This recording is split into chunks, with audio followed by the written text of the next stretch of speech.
Right, and this is important. I'm glad you opened up with that. Our belief during this entire time is that there's two separate ways you can alert the public, and the public being the public at large through press conference, and entire city of Dallas knows, but the public is also that neighborhood through Crime Watch. And we believe the Crime Watches were notified. Every Crime Watch meeting has the same format.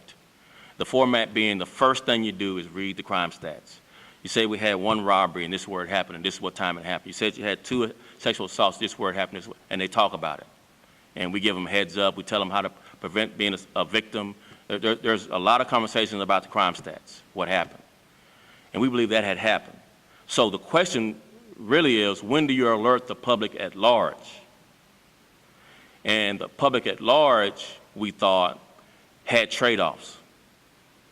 And the trade-offs being the things I mentioned.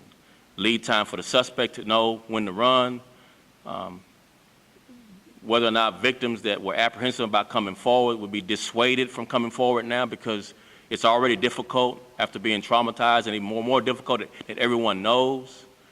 There are some benefits, but you do trade off some advantages to capture the suspect, prosecute the suspect, charge the suspect, and convict him.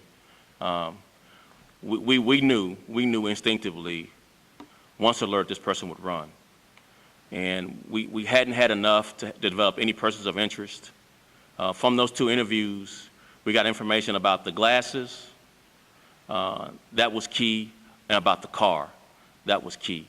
Before then, again, like I mentioned, we assumed that the Crime Watch, the neighborhoods were notified through the format that we all follow for Crime Watch meetings. But we also hedged our bet by Southeast deploying their officers from the 27th through the 30th, actually the 30th overnight, to try to capture him. And then we had to, at a point, say, at some point, we said the other victims were just having too much difficulty coming in. We still got to go at their pace, but it's time to alert the public at large. We couldn't wait any longer. Again, that was an ethical dilemma for me, when to do it, whether it would jeopardize, if we went that way, us being able to convict someone, us being able to prosecute someone, us being able to identify, had enough information for the public to really help us. Because most of the time, you know, we do get false leads when everybody's trying to help. As well-intended as they are, Alan Mason being example number 1. Follow up? Sure. Yeah. In your week, you learned that in his interview, I'm guessing with your detectives and the U.S. Marshals yesterday, in his interview, Dixon said, linked himself to one of the outstanding cases. Is it believed he is a match to this 6th case, or is it still waiting on the results of that? He hasn't said anything. Richard, can you help me with that? He's alluded to having some knowledge of that case. Grab the mic if you don't mind so they can get it on the He's deal. alluded to having some knowledge of that case, but he's not made any admission to participating in it. Okay. Let's go with Karen. Yes, yes. So what is the suspect situation right now? Is he still in jail? Do we have a time frame of when he's going to be extradited to that? Rich, you want to help me with that one? What will happen is he'll be magistrated over in Louisiana, in Baton Rouge, and then the Dallas County Sheriff's Deputy will go and transport him from Baton Rouge back to Dallas. They'll take care of that responsibility for him. What, the time frame, couple days? It's based on distance and how many other prisoners they have in the area. If that's a problem with the special Olympics. You have a follow-up, Karen? What kind of job do this company do? You were mentioning the other day his employer made a call to report it as being more than the company. So what kind of job do you do? You don't want to take that one? He was a line worker. He had a very boring job, but he did a very good job of attending and doing the job. He was considered to be a very stable employee. Okay. JD? Chief, in his detailed explainer, talked about the problem being victims cooperate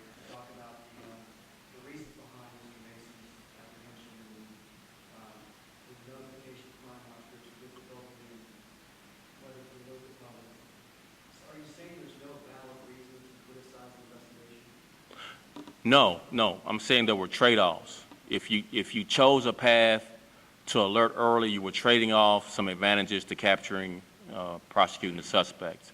And there were no good choices without criticism. I chose the path to the best path that gave us the best chance to arrest, charge, and prosecute the suspect. And there's pick your poison. Damn if you do, damn if you don't. Just name what two bad choices. I chose a path, make decisions based on what gave us the best chance to capture. And I listened to all these people at the table about what's your best chance. And I made decisions along those kind of responses. Give us time. Give us a minute. One more day, Chief. One more day. I kept hearing one more. If you don't, this will happen in a negative sense. And I was weighing all of those, all of that input, all that information. But at the end of the day, I chose the path that gave us the best chance to catch this guy. You talked about the reasons behind Mr. Mason's involvement of person of interest, and the fact that he was wanting to get out of town, the fact that he drove a single car. I know in Mr. Dixon's case, he had a previous accusation of rape, very similar circumstances. Why wasn't he considered more likely a person of interest at that point, considering the fact that he already talked? So the decision at that point between Mason and Dixon, or we had Dixon located the same day we looked in short order. We looked for Mason for 11 hours and hadn't located him. And so the decision was weighing the trade-off of continuing to wait and see if we could find him. We exhausted all of our leads. I can just give you an insight into the Q&A between me and the commanders. You got any other leads? Any other way to contact him without going to the public? Anything else you can do? Call me back. We've got the trade-off of going with the person of interest is the very thing the reason why you're asking this question. And, you know, like I mentioned, about 8 hours lead time is about all I think we can do to still have a chance of capturing someone. And with the risk being the tipster's right. And we've given 11 hours lead time. Or the tipster could be wrong, and now we've called a person of interest. And so trying to mitigate going either direction has bad consequences. And I'm just trying to explain in a way where you can put yourselves in anybody's position, in that position to make. I got to make that call. There's no help to make that call. It's a lonely place to be. How much longer do you go? How much risk do you take? It's 11 hours, and the time of day when the offenses occurred is approaching. You're going to have any more victims because the tipster's right, and I wait and I guess wrong. Your question is, that tipster gave you everything, and you didn't do your job and caused another victim. That's the trade-off I was making, is that tipster was right. And I made the decision to give us the best chance at that point. I gave it 11 hours. I tweeted, person of interest. I tweeted later on, he's only a person of interest, not a suspect. DNA will resolve whether or not this is our suspect, not circumstantial evidence. We repeatedly never said he was a suspect. We tried to as much as we could. Like I mentioned, the reason law enforcement uses the word is to mitigate people being accused as a suspect when they're not. And we were following that common practice. And again, it's a matter of trade-offs. It's what makes the decision right or wrong is, at the end of the day, can you capture the suspect? Julie? Chief, and this is sort of the money going quarterback type of question, but if you had to do it over, what would you do? We'd capture him sooner, but we didn't. If I had to go back and do it again, I think the decision path I chose to make decisions based on the best chance to capture the suspect is the best way to stop the crimes from happening. It's the best way not to have more victims. It's the best way to bring this man to justice. It's the best way to get a conviction. Because if you don't get the buccal swab from him, you can never connect him to any of the crimes because it was never going to be an eyewitness identification. And he was not in the national DNA database. If you alerted him too early, he's gone.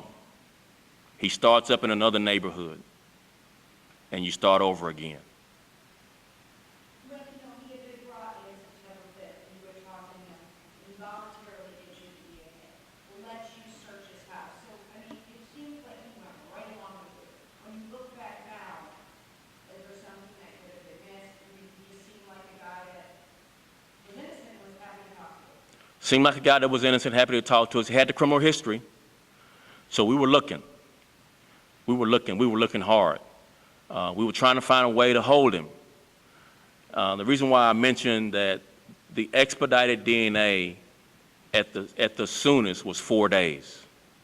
If you don't have something to hold him in jail for 4 days, you're just spinning your wheels. We have to be legal and ethical. We couldn't do anything illegal to hold him for 4 days. It would have been a case that would have been tossed out.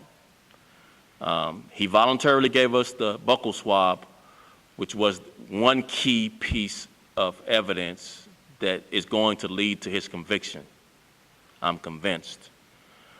But I would have liked to have arrested him then and put this to bed. But we couldn't and we didn't. Austin? Do you expect victims to be maybe any other unsolved rapes, or what do you expect, or all of them coming forward still saying this might have been possible? It would just be speculation. He's a serial rapist. You don't see many real serial rapists the way his method of operation, classic textbook, live in the neighborhood. Everyone knows him, doesn't suspect him. He has a pattern, a clear pattern, certain hours of the day.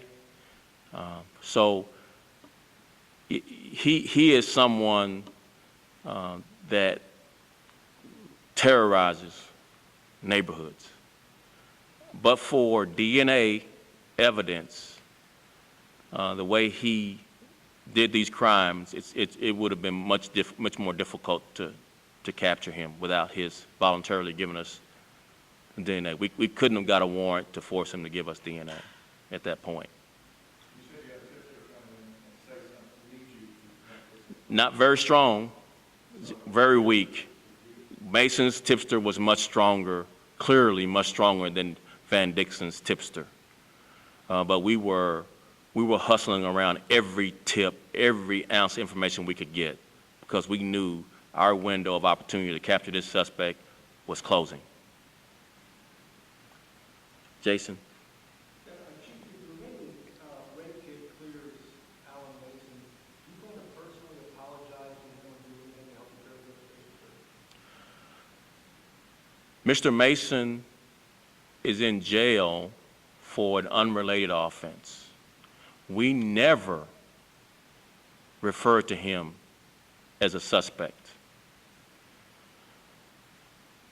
For the people who did perceive him as a suspect or refer to him as a suspect, shame on them. Shame on them. The use of the term person of interest is used just for that reason, and for people to just ignore us saying he is not a suspect is unfair to him. It's not right. And who owes him an apology are the people that believes he's a suspect or that perceived he's a suspect or told him he's a suspect. And if I could apologize on their behalf, then I'll apologize on their behalf. But they never should have thought that he was a suspect in any way. Fernando? I'm sorry, did you get a follow-up, Jason? Go ahead. Let me follow up with that right there. I think you're explaining that legally they might absolve the department because there was a dual case, the word suspect is the bad word unless you have sure evidence. The department, and you still label them a person of interest in rape cases out there. Does the department plan to do anything to let people know 10 years down the road, 10 minutes down the road, he was not involved in any of this stuff? Right, and of course, if I were your producers or your editors, I would chime in right now and say, we will help you, Chief, because it's a two-way street. You and I are joined at the hip on this issue of what we decide to show on TV, what we put out for you to put on TV. It's a choice you make. It's a choice we make. It's the trade-offs. We all in this ethical dilemma. What's one station's going to do it, so we're going to get beat on the ratings because we didn't do it, because we got these high moral principles. It's a moral issue, less a legal issue, in my opinion. It's unfair to this man that anyone referred to him as a suspect or perceived him to be a suspect when the police department said specifically and repeatedly he is not a suspect. So down the road, with his friends, with his family, with potential employers, you know, we all have some skin in the game on this one of making sure no one believes at any time he was a suspect. Fernando? Yeah, Chief, so definitely the beats that you received before were very important. You're talking about the beats that you received in one week. What was the beat about? Why did they say to do that and do that? It was, I believe he's a suspect. You need to go check him out. Yes, nothing. With Mason, he said he did something bad. He said he's going to get out of town. A lot of detail about his glasses he wore, about the car he drove, where the car was parked. It was parked on one of the streets where the rapes were. But with Dixon, we had to follow up and try to figure out what the tipster mean by suspect. Of course, the tipsters are anonymous. We don't get a chance to interrogate the tipsters. We just have to act on that information and try to do the best we can at figuring out what that tipster meant. So just about saying, no, he's a suspect, you want that. We followed up on it. Yes. One more question, Chief. You just believe that you announced this is serious rape. How do you feel about the department, the way you perform? You did a great job. I'm proud to serve with these officers. This is an exceptional police department. We asked them to do, in this particular case, something that, if you play the percentages, we had a greater chance of not capturing him than we did of capturing him. So much time had elapsed, so little information was gathered. Again, when we went to the public, we had only talked to 2 victims. And so these detectives put together pieces of information from 2 of what ended up being 9 victims to say this is serial. And when you put together that it's a serial rapist, the likelihood of him living in a neighborhood is high. But the likelihood of him running once alerted is as high, if not higher. And everything we had done to capture this suspect was based on those bits and pieces of information that the detectives were able to sift through and give us. It's the one lead, the glasses were the one lead that made this person stand out. And without the prescription gold-rimmed glasses, you don't get to him in any way, shape, and form, and he's gone. And he's doing it again somewhere else. Brad? About the glasses, Mr. Mason does wear glasses. He does wear glasses. He wears prescription glasses, and he wears gold-rimmed prescription glasses. No, that's what he told you. He said he hadn't, his grandparents told us he wears them, but he hadn't worn them in a year. But he wears them. So the tipster knew he wore them, and in fact, he does wear gold rim prescription glasses. The main question is, as Chief Scott can attest to, there was a lot of heat in the community. A lot of people were questioning everything, comparing it to Lake Highland and everything. Does that change the way you guys do your work? Absolutely not.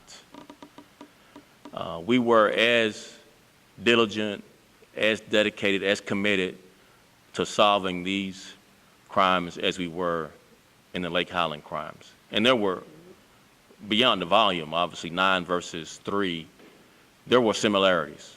We had a false tip, and then we had a real guy that we got another tip on that ended up being the suspect in the Lake Highlands case. So there's a lot of similarities. We had some lessons learned from the Lake Highlands rapes that helped us do things, make decisions in these rapes early on that really helped us shorten the window of opportunity for the suspect to run.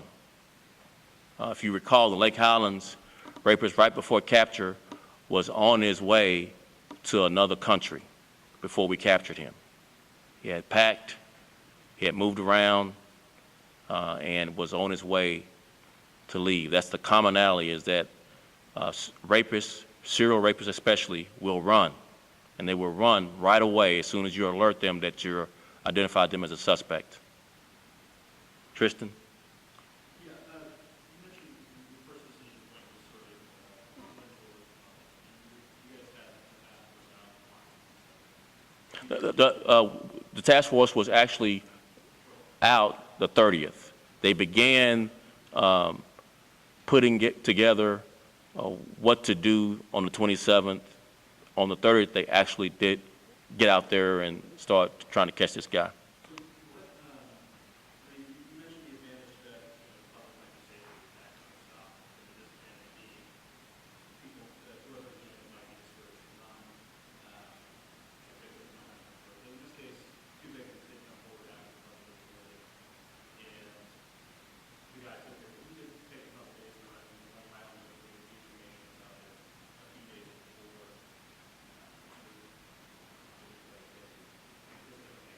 Mm-hmm.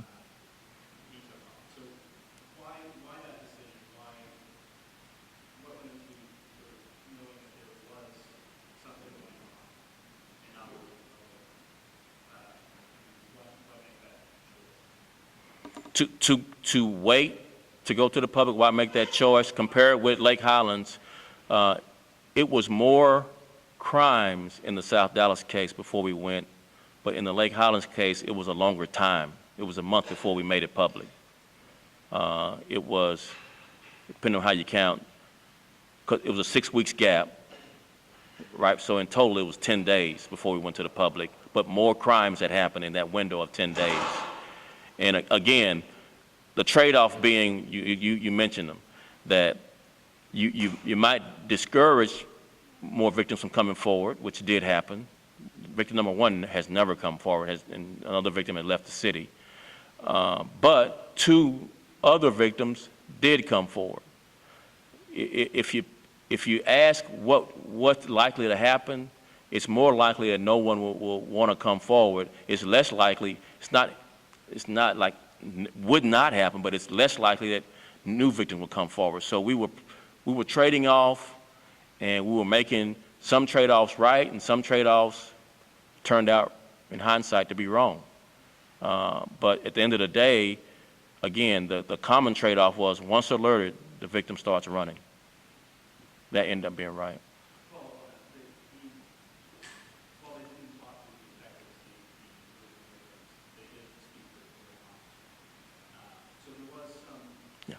aspect of it. Right. Is that something that was probably going to look at going forward? Is you mentioned you don't want the pressure, but a lot of times when you go to court an officer, then back a couple of days later. In this Right. case, several perhaps deputies may have been ordered. Right. Is that something that Yeah, we have, there's a lot of training that these sexual assault detectives go through to learn what are the pitfalls, interviewing suspects, and I really listened to them on this point.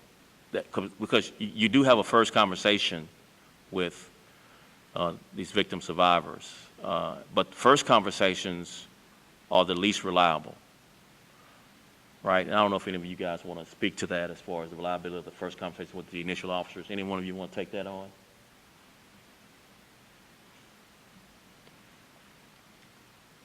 Initially, when the officers talk to the victim survivor, often details they leave out. So usually we like to have them come in a private setting so that they can be more comfortable and give them the time to recollect everything that happened and be comfortable in telling the story. Is that, Tristan, did that get your point? You don't hardly get to descriptions. They don't recollect their environment. That second conversation days later, and there's a standard how long you should wait before you really think you can get really good information. As you recall, he covered his face every time. So what you could recollect about the environment, whether you saw a car, whether you heard a noise, accent, those nuanced details were going to be things that would lead to his capture. And the trade-off was, what's the best way to capture him? And it was to try to get a second interview if you could before you went to the public, if you could. And I would have gone with one, but we ended up going with 2 interviews. It ended up being the right call to get the details in order to capture him.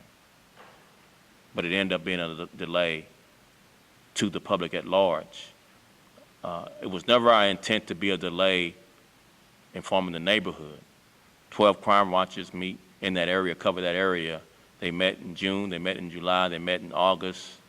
6 of them met in all 3 months.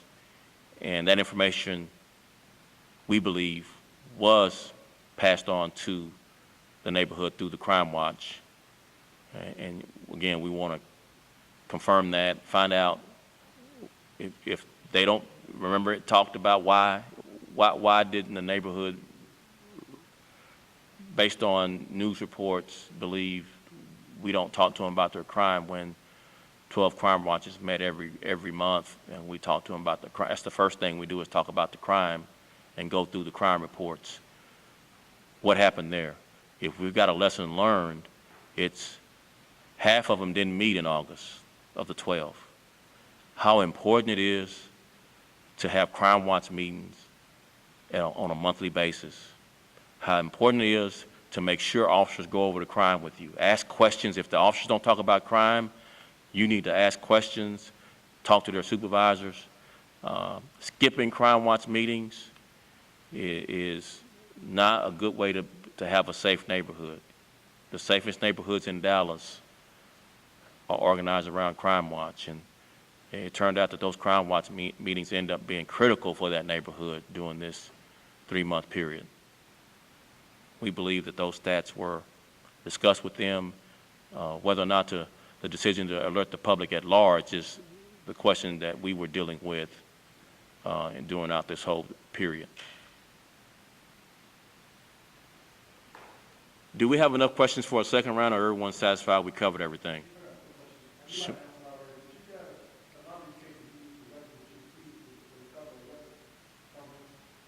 Not yet.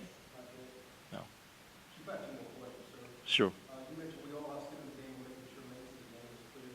Do you personally plan to do anything on your own part, aside from you and whoever else, to help clear his name, sir? Well, as much as I can, starting with today's conference, every chance I get to discuss this issue, I want to schedule a briefing at the Public Safety Committee meeting, which is filmed and news reporters usually cover it. Every time I can, because this was done in media, every chance I get in media to make sure people are aware he was never a suspect, I will take that opportunity to repeat it and repeat it passionately. A quick follow-up, please, sir. After releasing Van Dixon, why not monitor his whereabouts, since he fit more the profile? He had a violent history, served time, he was their neighborhood. Why not send officers out and monitor where he That's one of the things that I'm continuing to grapple with, is we had him, we didn't have a reason to hold him, but we certainly had a reason to surveil him. We were scrambling, Jason. At that point, I think we had about 25 to 50 tips, and we got a lot of cops in Dallas. But when you get down to trying to scramble to get 50 tips, it's one of the trade-offs with going public. You get a lot of tips, but you may not have enough people to get to address all the tips. You got to treat them all as real until you prove that they're not. And we were scrambling to do all the tips, and maybe we should have gone slow on the tips and pulled out some people just to sit on some of the tips. Sure. First of all, trying to understand the policy about publicizing sexual assaults. I mean, I know you talked about your concern about the attacker knowing you're onto him or the victim's coming forward in the future, but what's the difference in, you have a random assault over here in Fair Park, one of the ones that we had on June on, or you have a rape in Uptown of a woman, and it's put out in news release to us, and I mean, why not hold off on publicizing that if you're worried about those issues that you're worried about you're talking about now? I don't know if I understand that. Can you rephrase it? Well, obviously you put out news releases occasionally about stranger on stranger rapes in other parts of the city, just a one-time occurrence. Why not, whether these are connected or not, or anything to do with serial rapists, why not just put out a safety alert saying, hey, a woman says she was sexually assaulted, whether she cooperates or not. It's a random attack, and you need to make sure that the public is aware of that. I mean, is that not something that maybe the department should look at? We don't have a policy not to do that. We don't have a policy of doing it every time it happens either. And you may be on to something. Maybe we ought to have a policy to put it out every time. So you get up to 600 times a year in Dallas. But it's the lowest rate of sexual assault since 1968, though, in Dallas. So at the same time, you could do it. We don't have a policy to prohibit doing it. Our PIO puts out a lot of good information. We've gotten better at it. We could always improve, JD. We could always improve. Finally, we don't see this a lot after a high-profile case. Did you feel like you had some explaining to do to the public, or what was the reason behind it? We don't see serial rapists in Dallas. This is a complex case. It gathered a lot of concern from the community. I wanted the opportunity to answer any and all questions from you all that you had. At the time, I was less available intentionally. We needed to speak with one voice. Our media strategy during this time was part of our investigative strategy. We didn't want mixed messages sent out because the suspect was listening. So we had Major Cotner, who did us proud, be the voice for our media and investigative strategy, to talk, know what not to say, know how to put emphasis on certain things, and that was very helpful. But at the same time, I think you do your department much better being more transparent about issues that the public has questions on than you do to be reserved. And I want to give all of you an opportunity to ask me as many questions as you wanted, all the tough questions, everything you had a concern about over time, but I think it's much more beneficial to be transparent than it is not. Tristan? One of these crime officers, were any of them in the city? Yes. That surveillance that of those crime officers? Yes. Yes. Should you get an idea if the ICE information was credible? Was that something you all thought you might have actually gone down there? Yes. Yes. You think he went into Mexico with any idea what it was? Just to throw us off. He dropped his phone immediately that he was using, the cell phone he was using immediately, just to throw us off. That's the last question. Should you have any closed statement? No. Thanks, guys. I appreciate y'all coming out.